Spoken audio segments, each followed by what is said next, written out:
ఆషాఢమాసం రాగానే తెలంగాణ వ్యాప్తంగా కూడా బోనమెత్తుకునే సాంప్రదాయం తరతరాలుగా సాగుతోంది. తమ ఆరాధ్య దేవుళ్లకు బోనాలు సమర్పించడం, అమ్మవార్లను ప్రత్యేకంగా పూజించే ఆనవాయితీ కుటుంబాలకే పరిమితమయ్యేది. కానీ నేటి తరానికి పూర్వీకుల నుండి వారసత్వంగా వస్తున్న ఆచార వ్యవహారాలపై అవగాహన కల్పించేందుకు ప్రైవేట్ పాఠశాలల యాజమాన్యాలు కూడా చొరవ తీసుకుంటున్నాయి. ఇందులో భాగంగా మానకొండూరు మండలంలోని కేంబ్రిడ్జ్ ఇంగ్లీష్ మీడియం పాఠశాలలో అమ్మవార్లకు బోనాలు సమర్పించడం, పోతరాజు వేషధారణలతో విద్యార్థులచే ప్రత్యేక కార్యక్రమాలు నిర్వహించడానికి ప్రాధాన్యత ఇస్తున్నారు. పాఠశాలలో బోనాల సంస్కృతిని నిర్వహించడంతో విద్యా సంస్థలు సరికొత్త శోభను సంతరించుకుంటున్నాయి. ఈ సందర్భంగా పాఠశాల కరస్పాండెంట్ దుంపేటి అంజలి, ప్రిన్సిపల్ శ్రీనివాస్ మాట్లాడుతూ, తెలంగాణలో సాంస్కృతిక సాంప్రదాయాలకు పెద్దపీట వేయడం ఆనవాయితీగా వస్తుందని, కుటుంబాలతో పాటు మానవ సంబంధాలు మెరుగుపరుచుకునేందుకు ఇలాంటి సామూహిక కార్యక్రమాలు వేదికగా నిలుస్తున్నాయన్నారు. హ్యూమన్ రిలేషన్ విషయంలో పూర్వీకులు ప్రత్యేక శ్రద్ధ కనబరిచేవారని, అందుకే బోనాల కార్యక్రమాన్ని అంగరంగ వైభవంగా నిర్వహించేవారన్నారు. అయితే కాలక్రమేణా మారిన పరిస్థితుల వల్ల నేటి తరానికి శతాబ్దాలుగా కొనసాగుతున్న ఆచార వ్యవహారాలపై అవగాహన లేకుండా పోతుందన్నారు. ఇలాంటి కార్యక్రమాలను ప్రభుత్వం కూడా పెద్ద ఎత్తున చేపట్టేందుకు ప్రాధాన్యత ఇస్తున్న క్రమంలో తమ పాఠశాలలో చదువుకుంటున్న విద్యార్థులను కూడా అందుకు అనుగుణంగా తీర్చిదిద్దేందుకు ప్రయత్నిస్తున్నామన్నారు. విద్యార్థి దశలోనే పండుగలు, వాటి ప్రత్యేకతల గురించి అవగాహన కల్పించడం వల్ల భావి తరాలకు వాటి యొక్క ప్రాధాన్యత తెలియజేసినట్టు అవుతుందన్నారు.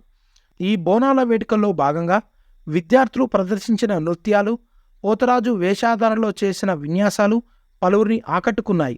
ఈ కార్యక్రమంలో ఉపాధ్యాయులు శైలజ, గీత, నర్మద, మౌనిక, సుధా, రోజా, చందన, సువర్ణ, శైలజ, నిషాద్, విద్యార్థులు తదితరులు పాల్గొన్నారు.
I'm